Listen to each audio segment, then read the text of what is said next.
हनुमान जी को पंचमुखी क्यों कहा जाता है, आइए जानते हैं इस कहानी के माध्यम से। लंका में महाबलशाली मेघनाद के साथ बड़ा ही भीषण युद्ध चला। अंततः मेघनाद मारा गया। रावण जो अब तक मद में चूर था, राम सेना खास तौर पर लक्ष्मण का पराक्रम सुनकर थोड़ा तनाव में आया। रावण को कुछ दुखी देखकर रावण की मां कैकसी ने उसके पाताल में बसे दो भाइयों अहिरावण और महिरावण की याद दिलाई। रावण को याद आया कि यह दोनों तो उसके बचपन के मित्र रहे हैं। लंका का राजा बनने के बाद उनकी सुध ही नहीं रही थी। रावण यह भली प्रकार जानता था कि अहिरावण व महिरावण तंत्र मंत्र के महापंडित, जादू टोने के धनी और मां कामाक्षी के परम भक्त हैं। रावण ने उसे बुला भेजा और कहा कि वह अपने छल बल कौशल से श्री राम व लक्ष्मण का सफाया कर दे। यह बात दूतों के जरिए विभीषण को पता लग गई। युद्ध में अहिरावण व महिरावण जैसे परम मायावी के शामिल होने से विभीषण चिंता में पड़ गए। विभीषण को लगा कि भगवान श्री राम और लक्ष्मण की सुरक्षा व्यवस्था और कड़ी करनी पड़ेगी। इसके लिए उन्हें सबसे बेहतर लगा कि इसका जिम्मा परम वीर हनुमान जी को सौंप दिया जाए। राम लक्ष्मण की कुटिया लंका में सुवेल पर्वत पर बनी थी। हनुमान जी ने भगवान श्री राम की कुटिया के चारों ओर एक सुरक्षा घेरा खींच दिया। कोई जादू टोना, तंत्र मंत्र का असर या मायावी राक्षस इसके भीतर नहीं घुस सकता था। अहिरावण और महिरावण श्री राम और लक्ष्मण को मारने उनकी कुटिया तक पहुंचे, पर इस सुरक्षा घेरे के आगे उनकी एक न चली। वह असफल रहे। ऐसे में उन्होंने एक चाल चली। महिरावण विभीषण का रूप धर के कुटिया में घुस गया। राम व लक्ष्मण पत्थर की सपाट शिलाओं पर गहरी नींद से सो रहे थे। दोनों राक्षसों ने बिना आहट के शिला समेत दोनों भाइयों को उठा लिया और अपने निवास पाताल की ओर लेकर चल दिए। विभीषण लगातार सतर्क थे। उन्हें कुछ देर में ही पता चल गया कि कोई अनहोनी घट चुकी है। विभीषण को महिरावण पर शक था। उन्हें राम लक्ष्मण की जान की चिंता सताने लगी। विभीषण ने हनुमान जी को महिरावण के बारे में बताते हुए कहा कि वे उसका पीछा करें। लंका में अपने रूप में घूमना राम भक्त हनुमान के लिए ठीक न था, सो उन्होंने पक्षी का रूप धारण कर लिया और पक्षी का रूप में ही निकुंभला नगर पहुंच गए। निकुंभला नगरी में पक्षी रूप धरे हनुमान जी ने कबूतर और कबूतरी को आपस में बतियाते हुए सुना। कबूतर कबूतरी से कह रहा था कि अब रावण की जीत पक्की है। अहिरावण व महिरावण राम लक्ष्मण को बलि चढ़ा देंगे, बस सारा युद्ध समाप्त हो जाएगा। कबूतर की बातों से ही बजरंगबली को पता चला कि दोनों राक्षस राम लक्ष्मण को सोते में ही उठाकर कामाक्षी देवी को बलि चढ़ाने पाताल लोक ले गए हैं। हनुमान जी वायु वेग से रसातल की ओर बढ़े और तुरंत वहां पहुंचे। हनुमान जी को रसातल के प्रवेश द्वार पर एक अद्भुत पहरेदार मिला। इसका आधा शरीर वानर का और आधा मछली का था। उसने हनुमान जी को पाताल में प्रवेश से रोक दिया। द्वारपाल हनुमान जी से बोला कि मुझको परास्त किए बिना तुम्हारा भीतर जाना असंभव है। दोनों में लड़ाई ठन गई। हनुमान जी की आशा के विपरीत यह बड़ा ही बलशाली और कुशल योद्धा निकला। दोनों ही बड़े बलशाली थे। दोनों में बहुत भयंकर युद्ध हुआ, परंतु वह बजरंगबली के आगे न टिक सका। आखिरकार हनुमान जी ने उसे हरा तो दिया, पर उस द्वारपाल की प्रशंसा करने से नहीं रह सके। हनुमान जी ने उस वीर से पूछा कि हे वीर, तुम अपना परिचय दो। तुम्हारा स्वरूप भी कुछ ऐसा है कि उससे कौतूहल हो रहा। उस वीर ने उत्तर दिया, मैं हनुमान का पुत्र हूँ और एक मछली से पैदा हुआ हूँ। मेरा नाम है मकरध्वज। हनुमान जी ने यह सुना तो आश्चर्य में पड़ गए। वह वीर की बातें सुनने लगे। मकरध्वज ने कहा, लंका दहन के बाद हनुमान जी समुद्र में अपनी अग्नि शांत करने पहुंचे। उनके शरीर से पसीने के रूप में तेज गिरा। उस समय मेरी माँ ने आहार के लिए मुख खोला था। वह तेज मेरी माता ने अपने मुख में ले लिया और गर्भवती हो गई। उसी से मेरा जन्म हुआ है। हनुमान जी ने जब यह सुना तो मकरध्वज को बताया कि वह ही हनुमान है। मकरध्वज ने हनुमान जी के चरण स्पर्श किए और हनुमान जी ने भी अपने बेटे को गले लगा लिया और वहां आने का पूरा कारण बताया। उन्होंने अपने पुत्र से कहा कि अपने पिता के स्वामी की रक्षा में सहायता करो। मकरध्वज ने हनुमान जी को बताया कि कुछ ही देर में राक्षस बलि के लिए आने वाले हैं। बेहतर होगा कि आप रूप बदलकर कामाक्षी के मंदिर में जाकर बैठ जाएं। उनको सारी पूजा झरोखों से करने को कहें। हनुमान जी ने पहले तो मधुमक्खी का वेश धरा और माँ कामाक्षी के मंदिर में जा घुसे। हनुमान जी ने माँ कामाक्षी को नमस्कार कर सफलता की कामना की और फिर पूछा, हे माँ, क्या आप वास्तव में श्री राम जी और लक्ष्मण जी की बलि चाहती हैं? हनुमान जी के इस प्रश्न पर माँ कामाक्षी ने उत्तर दिया कि नहीं, मैं तो दुष्ट अहिरावण व महिरावण की बलि चाहती हूँ। यह दोनों मेरे भक्त तो हैं, पर अधर्मी और अत्याचारी भी हैं। आप अपने प्रयत्न करो, सफल रहोगे। मंदिर में 5 दीप जल रहे थे। अलग अलग दिशाओं और स्थान पर माँ ने कहा, यह दीप अहिरावण ने मेरी प्रसन्नता के लिए जलाए हैं। जिस दिन ये एक साथ बुझा दिए जाएंगे, उसका अंत निश्चित हो जाएगा। इस बीच गाजे बाजे का शोर सुनाई पड़ा। अहिरावण महिरावण बलि चढ़ाने के लिए आ रहे थे। हनुमान जी ने अब माँ कामाक्षी का रूप धरा। जब अहिरावण और महिरावण मंदिर में प्रवेश करने ही वाले थे कि हनुमान जी का महिला स्वर गूंजा। हनुमान जी बोले, मैं कामाक्षी हूँ और आज मेरी पूजा झरोखे से करो। झरोखे से पूजा आरंभ हुई। ढेर सारा चढ़ावा माँ कामाक्षी को झरोखे से चढ़ाया जाने लगा। अंत में बंधक बलि के रूप में राम लक्ष्मण को भी उसी से डाल दिया गया। दोनों बंधन में बेहोश थे। हनुमान जी ने तुरंत उन्हें बंधन से मुक्त किया।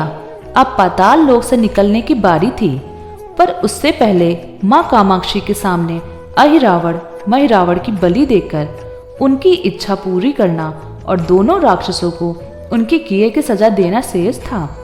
अब हनुमान जी ने मकरध्वज को कहा कि वह अचेत अवस्था में लेटे हुए भगवान राम और लक्ष्मण का खास ख्याल रखे और उसके साथ मिलकर दोनों राक्षसों के खिलाफ युद्ध छेड़ दिया। पर युद्ध आसान न था।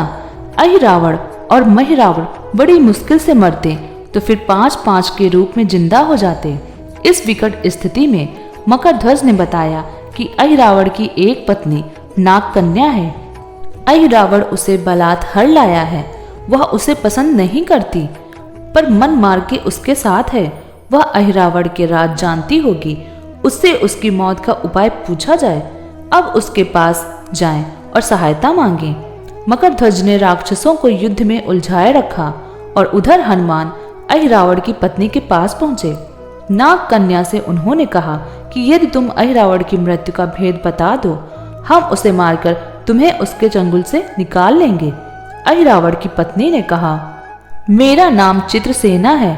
मैं भगवान विष्णु की भक्त हूँ। मेरे रूप पर अहिरावण आ मिटा और मेरा अपहरण कर लिया और यहाँ पर कैद करके रखा है।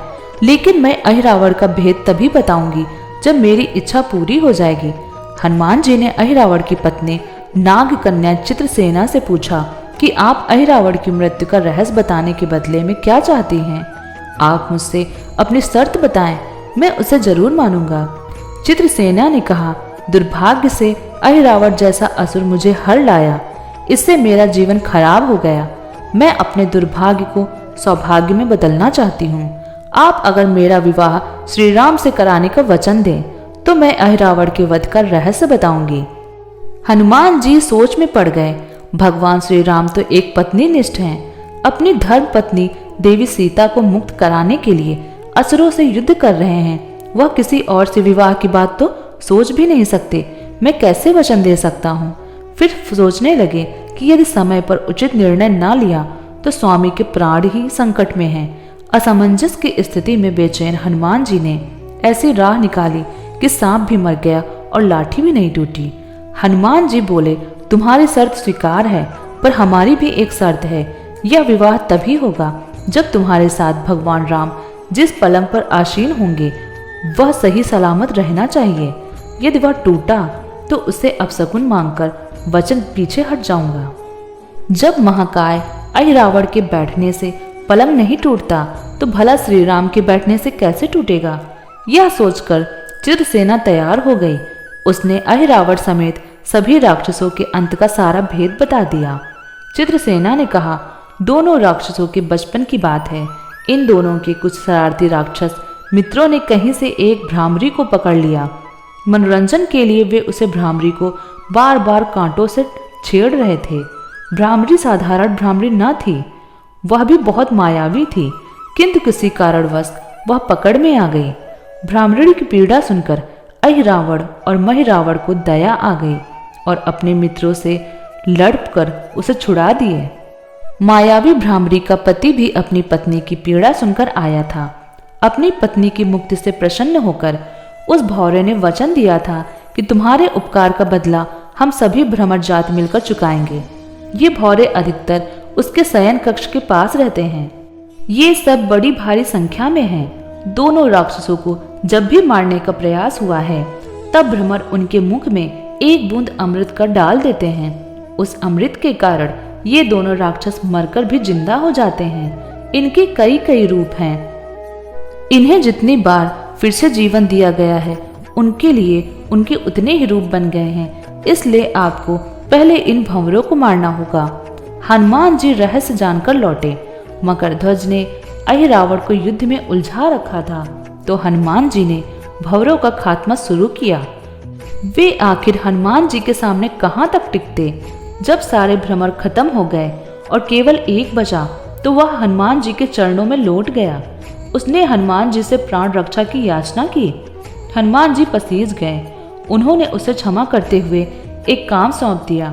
हनुमान जी बोले, मैं तुम्हें प्राणदान देता हूँ, पर एक शर्त पर कि तुम यहाँ से तुरंत चले जाओगे और अहिरावण की पत्नी के पलंग की पार्टी में घुसकर जल्दी से जल्दी उसे पूरी तरह खोखला बना दोगे।